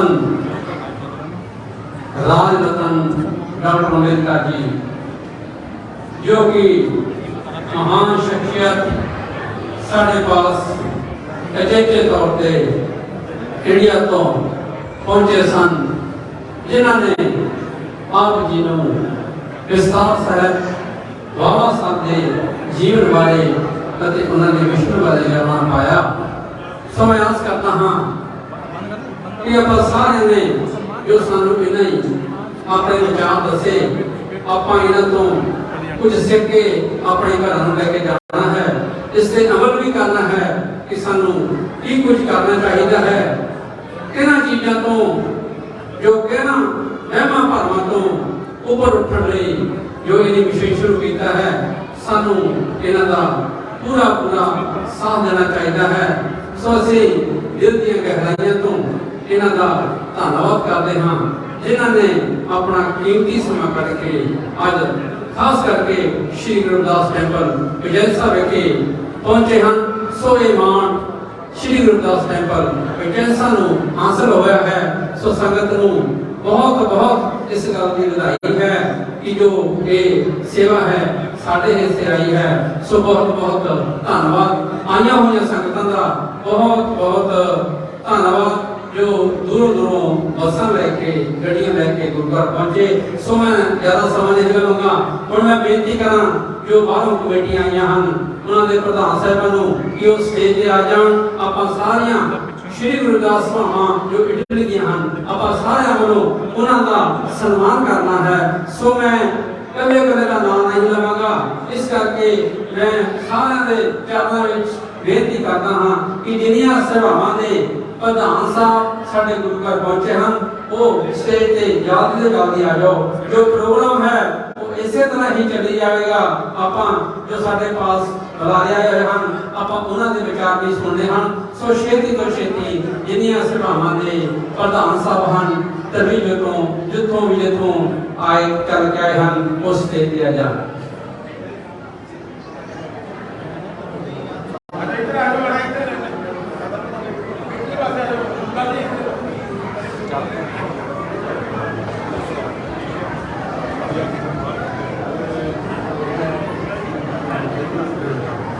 जो बोले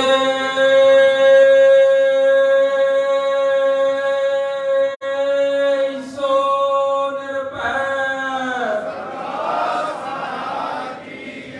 जय भीम जय भीम जय भीम। जो बोले सो निरभय, जय गुरुदेव जय गुरुदेव जय भीम जय भीम। सो बहुत बहुत धन्यवाद। सो हुण मैं बेनती करा जिन्नियां भी सेवावां दे प्रधान साहब हैं वो स्टेज ते रहणगे। सो केशव ढंडा जी नूं बेनती करा कि उन्हां नूं भी आपां सन्मानित करना है जी। जो बोले सो निरभय, सतगुरु रविदास महाराज की जय। सो बहुत बहुत धन्यवाद जिन्हां भी वीरां ने गाड़ी साहब तुसीं स्टेज ते आ जाओ। ओंकार सिंह जी खाटी जो विशेष तौर पे साढ़े पास पहुंचे हैं। जो बोले सो निरभय, सतगुरु रविदास महाराज की जय।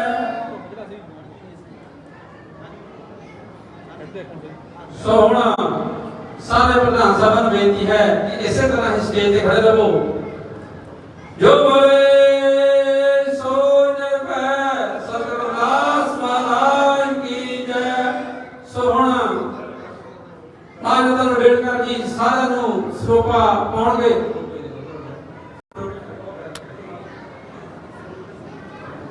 सो सारे प्रधान साहब नूं साडे राजा साहब जी जो ਸਰੋਪਾ ਪਾਉਣਗੇ।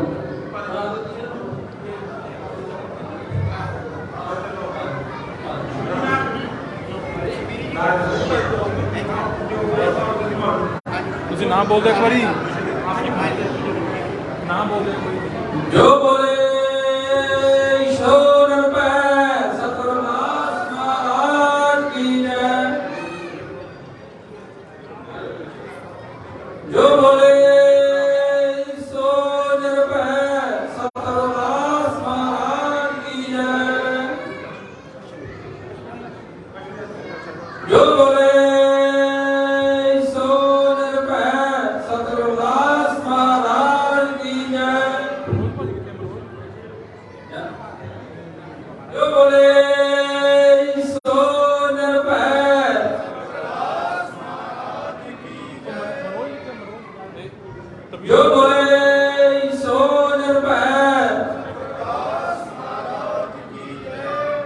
ਸੋ ਤਰਵੀਜ਼ੋ ਵਾਲਾ ਰਹਿੰਦਾ ਤਰਵੀਜ਼ੋ ਵਾਲਾ ਦਾ ਭਾਈ ਮੈਂ ਬੇਨਤੀ ਕਰਦਾ ਸਟੇਜ ਤੇ ਆ ਜਾਓ ਬਾਰ-ਬਾਰ ਕੇ ਪਾਂਗੇ ਨੇ ਆ ਫਿਰ ਤਵੀਜੋ ਤੋਂ ਜੋ ਵੀ ਸਾਡੇ ਭਰਾ ਆਏ ਹਨ ਉਹਨੂੰ ਪਾ ਦਿਓ ਦੂਜੇ ਨੂੰ ਲੋ ਜੀ ਉਹਨੂੰ ਕਰੋ ਜੋ ਬੋਲੇ ਇਹ ਸੋਨ ਪੈ ਸੋ ਗੁਰੂ ਨੂੰ ਪਿਆਰੀ ਸਾਥਾ ਗਈ ਸੁਣੋ ਤੁਸੀਂ ਬੈਠੋ ਆ ਜਾਓ ਆ ਜਾਓ ਆ ਜਾਓ ਜੋ ਬੋਲੇ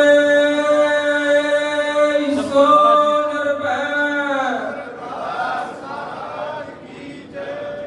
ਸੋ ਬਹੁਤ ਬਹੁਤ ਧੰਨਵਾਦ ਜੇ ਕੋਈ ਸਾਡਾ ਵੀਰ ਰਹਿੰਦਾ ਹੋਵੇ ਤਾਂ ਸਟੇਜ ਤੇ ਆ ਜਾਵੇ ਬਿਲਕੁਲ ਸਾਹਿਬ ਜੀ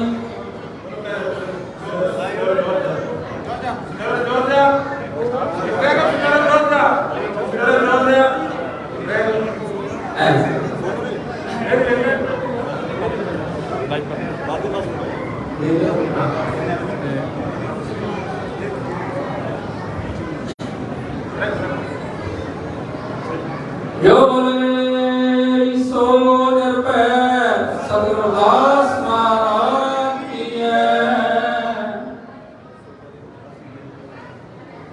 ਸੋ